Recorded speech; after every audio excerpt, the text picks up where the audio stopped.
we want to catch a flight and go out to the Bay. We're going to talk San Francisco news this week. We ain't talking Rice and Roney. We're talking San Francisco 49ers news. We're going to get into Brandon Aiyuk and his contentious moments with the front office and getting this air quote contract done.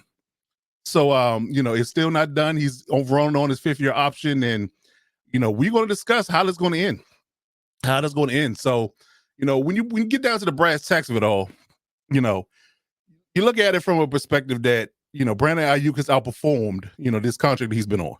I guess you can kind of see him as a pseudo number one or number one, depending on who you ask. When it comes down to him being the air quote man in the receiver room. Mm-hmm. But he's been a highly productive wide receiver for 4 years. He wants a contract, but he doesn't just want a contract. He wants to get what he feels like he's worth and what the market bears for his talents. If we get into what he's been talking about on social media, he's had some things to say. He said, you can't afford a Lamborghini, you can't have one. He had something to say when the rumors came out about him being traded. He thought they said in the media and to the public they wasn't trading him. They even spoke on a pivot this past week and said that, he feels like San Fran is the right spot, but they got to come to terms with the idea of how they're going to pay him. So we're going to get into the idea of what we feel like this is going to be and where this is going to go to. I really feel like they're at a sticking point when it comes down to the two parties. Purdy's still on the rookie deal. He got 1 year left of that. They labeled him the franchise quarterback, and we know in today's times, the franchise quarterback, at some point is going to be paid top dollar.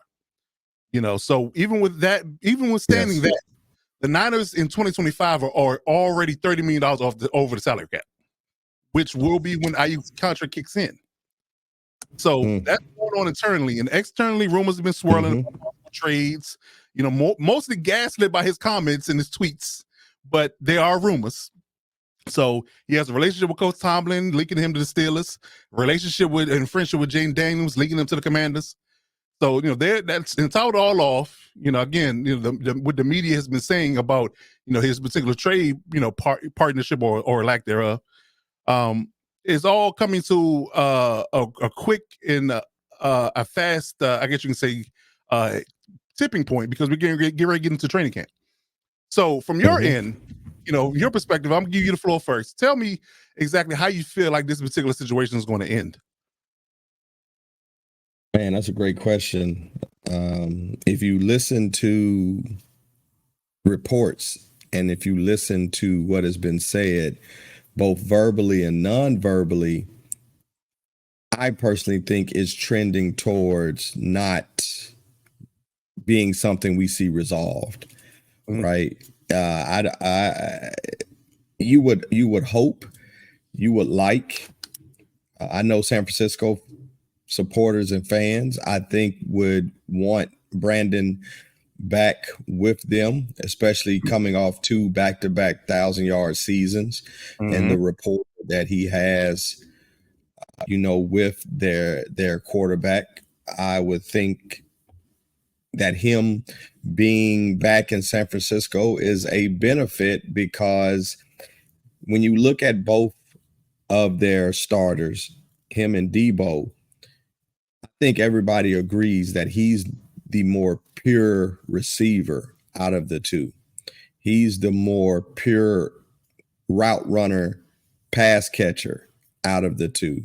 And I think when you look at his last 2 years, they are clear signs of building momentum, him becoming more comfortable in the wide receiver position, and him taking that step into one of the top tier receivers in the league. To me, he reminds me of a lot of Devontae Adams in style of play and how they play. And so with that, you would want him there. I think it is if they lose him, I think it's something you will see. I think you will see more of his value, being that he's from San Francisco. Being that he's with San Francisco, and on top of for the longest, San Francisco was George Kittle and then others.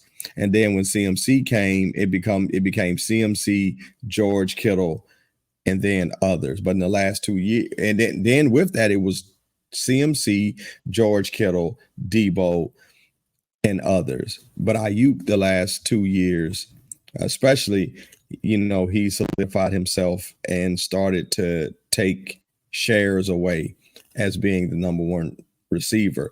So when I look at the situation, again, I'm hopeful, but just everything that I'm seeing and the way Brandon is talking, I definitely believe there's some hurt there. I believe there's some feelings of disrespect from his side there. And as he said on the Pivot podcast, and we've talked about that. The price was one thing before the shoe dropped. The price changed. Oh no, quickly. no, let's just not skirt past this. Okay, we said unequivocally that you should better pay him before JJ gets paid, because once JJ gets paid, that ruins everything, and they let it happen. They let it happen. So we're not saying that he's JJ-esque, but he's going to want to get something closer to JJ than before. And I think he even said they could have gotten a deal done if they went ahead and did the deal before Jefferson signed his deal, then it probably would have been cheaper for them. But now they're at a crossroads. Definitely. And that's sometimes when, you talk about, you hear players betting on themselves. Well, sometimes the organizations bet, and I don't know if the organization is betting that the player won't have a season a certain way, or they're betting that, the player won't have as great of a season. But this is a clear sign of when you can make a contract signing happen and you can have the foresight to get it done ahead of time, you do it. And I don't know what they were looking at different than us. We knew that there were 3 receivers walking in that were due for contracts that were going to be impactful. And we know 2 of them that were definitely going to be impactful with JJ and Jamar Chase. Mm-hmm. Right? You knew CD was coming up, but you didn't know what you was about to see with CD. But Brandon was coming up. And so, as you said, hey, we could have got a deal done. I think listening to Brandon talk, and he was like, there were times when we were close. There were times when I was ready to get a suit and ready to sign. I think that was early on.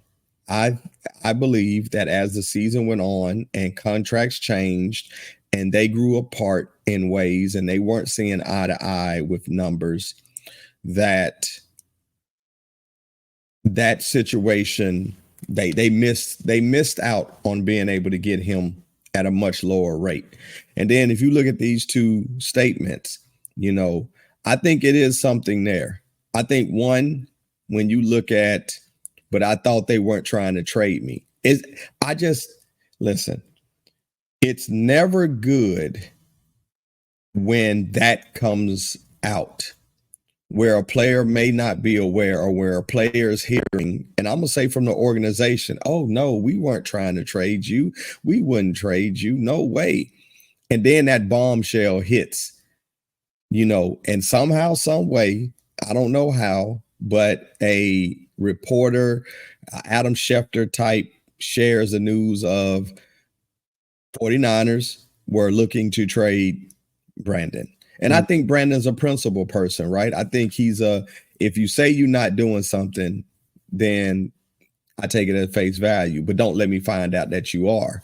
And so when you hear that, I will tell you this, because of their relationship, and I could definitely see why he would want to. They better be very thankful that Brandon and Jaden didn't link up.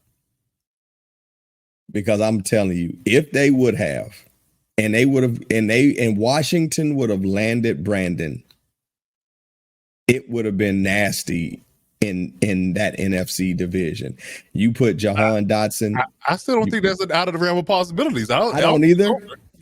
I don't think it is. Yeah. It's just you couldn't get it done in the draft, but I don't think it's dead. I don't think that rumor is. But Or I tell you what, if it happens, oh boy, I personally think now, I think the 49ers would play hardball. I think it would cost too much now for Washington to get him. But who knows? Who knows? But I know what Washington's not going to give away Jahan Dotson or Terry McLaurin for him. So I don't know if you do draft picks. But I tell you what, if they do get him and they keep Terry McLaurin and they keep Jahan Dotson, that immediately catapults Washington's offense with those three receivers and Jane Daniels. Right. I'm not going to say two good running backs, a good quarterback, and a good play caller. Yeah. I don't know where that puts them, but I know it puts them very high. Listen, Dallas better be shaking in their boots is where it puts them. Yeah. But to answer your question, I'm hoping for the best, but there's just a part of me that doesn't see. I don't see it happening right now, especially with Brandon constantly repeating that they're so far apart. Right. And like you said, it's a numbers game, and San Francisco knows without a doubt there's one player coming up that is going to bust them over the head because they got him so low and it was so cap friendly. I'm not saying that he's going to reset the market, but he's going to make a lot more than $2 million. I can tell you that. And if you don't know who I'm talking about, then you'll see soon. But I think this is his final year, right? I think he ends his rookie deal this year as a quarterback. I believe it is his third. This will be his. Yeah, I think this is he's fourth year. Year 4. Yep, year 4. So yeah, I think that's a sticky situation because they have Aiyuk coming up. So basically, both years will be kicked in when they have to be able to pay both of them. And I don't know if they're gonna get that done. I can't. Wow. It's a rough ask. That's all I can really say. It's a rough ask. And like I said, I won't spoil my take, but I will show the cap number. This is the 2025 cap right here, right now. And you said they're how much over right now? Oh, 26 million. Track has them at 26. Over the cap has them about 30. I think they might have rounded up, but they're going to be at 30. And these are the high cap hits that they have going into 2025. And that's without, mind you, Purdy and Aiyuk are not on this list. Yeah. Wow. So, yeah.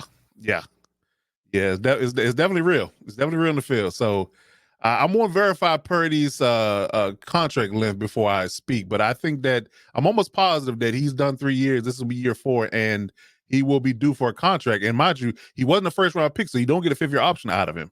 So you can't play that game. I don't know if they want to play the franchise tag game with either one of them. Honestly, do you really want to do that? But no, I don't think that either one is going to end well. Yeah, 2020. Well, actually, no, he's under contract until 2025. So next year he'll be under contract for 1 more year after this year. So they got 2 years left on him. So his last year rookie deal would be Aiyuk's first year of his new deal. If they decide him a long-term deal. And really, they got 1 year left because they don't want to let Purdy get to his final year. Well, I mean, you really don't have a lot of choice. I mean, because the contract is what it is. I mean, he's going 2025 is going to get paid $1.1 million, and then 2026 is when the new deal would kick in. But I mean, again, you could sign him early, you can sign him later. The market's going to be what it is when you do it. But his contract, the money doesn't go on the books until 2026 for him. So that would be Aiyuk's second year of his new deal if he got a new deal right now. So, but yet again, you are already $26 million over the cap without Purdy's new deal. So it's a rough ask. It really is a rough ask. So for me, the Aiyuk situation is an interesting one. And I find it funny that only Niners fans believe that he's going to remain in San Francisco when it's all said and done. All the circumstances we just laid out, I don't see it being easy. He wants to be paid like a number 1 receiver. And the market is going up just like we alluded to. And Jamar Chase and CeeDee Lamb have yet to sign deals on top of what JJ just got. So you're over the cap already next year, and you still haven't paid your franchise quarterback. So, like you said, if you can't afford a Lamborghini, you can't have one. That's just the bottom line. Can the Niners make it work? Sure.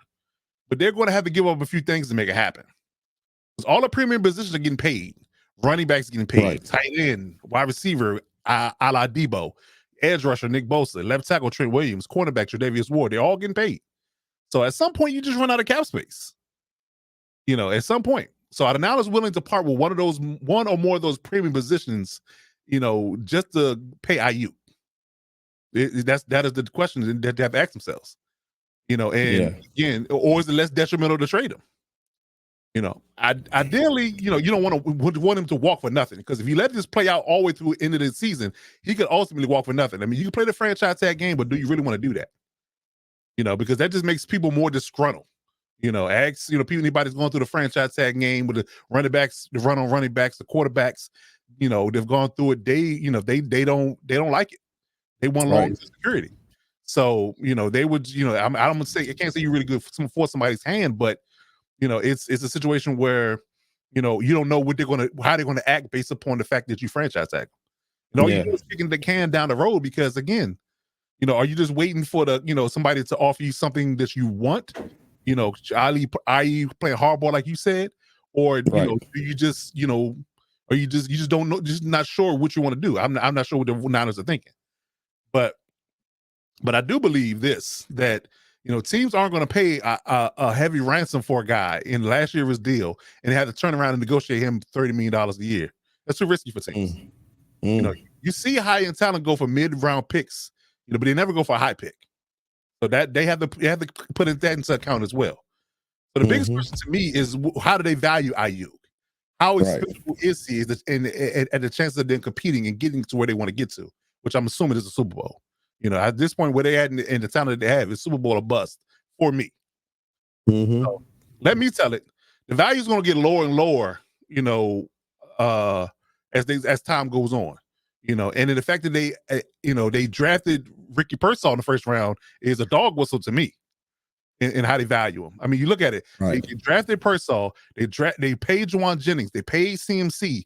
If I'm Brandon, I'm looking around like everybody's getting paid but me.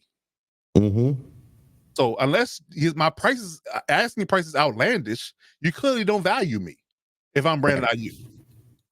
So I also feel like, the trade talks, at the draft was another contentious moment, again, but what are they doing? Why are they waiting? And what is asking price they're trying to get to, or what are the I guess you can say the price point they're trying to get to in order to trade them? I mean, what is that? What is that? So I don't know. Or maybe to make some type of last ditch effort and hoping that once camp gets started, somebody takes an injury and they're willing to pay more than normal, and they're trying to hold out for that. Maybe that could be the angle. But from my lenses, I see trade. And it's not a matter of if, but when. So I do believe Washington and Pittsburgh are really good landing spots. They got cheap quarterback options at the moment. They can afford to pay a number one receiver, but only time will tell. Only time will tell. So we'll have to see exactly where this goes. But I don't really see a scenario money wise, talent wise, and having to move off of multiple positions in order to get this done. I really feel like they would have to potentially do something with Debo, Kittle.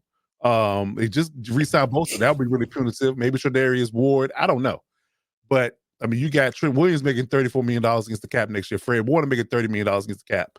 Javon Hargrave making $20 million against the cap. So, yeah, I mean, unless you want to move off one or multiple premium positions to pay Aiyuk, and you feel like he's going to be the future versus Debo. Now, you could argue that Debo is older, and you could maybe trade him and get something for him now, because the older he gets, the less money less trade value he's going to have. But it just depends on who they value, and I really feel like based upon their actions. And then paying Juwan Jennings, who's the third receiver on the depth chart. They paying all these guys around me, but they're not paying me. So I just think they're waiting for the right trade, and they're just holding, playing four corners, holding the ball and try to dribble the timeout until somebody comes saying that, hey, I need them, and this is what I'm willing to pay. Yeah. All right, so is that how do you? So is that what you said? You feel like you're gonna hold on to him, trade him? What do you feel like? What do you feel like it's gonna end at? My first thought is they're gonna trade him. Okay. That's my first thought. That they're gonna end up trading him, just because if you look at it, where are you gonna get money from? You're not the Eagles, right? Yeah. I mean, I'm not sure there's enough restructuring and money moving around, to the point where you can free up enough. I mean, because you got to get that, you got to get under the cap before you even start to pay him. Like you gotta clear damn near $30 million before you can even do a contract. That's one thing. Then on top of that, you got to basically negotiate anywhere between $25 to $30 million a year for him, in the next 2 years. That's a rough go. It's a rough go. Yeah, rough go. So we'll see how things shake. But man, I think that I do believe in my heart of hearts it is in trade, and hopefully Niners fans will come to grips with that at some point because the math ain't mathing. right. All right.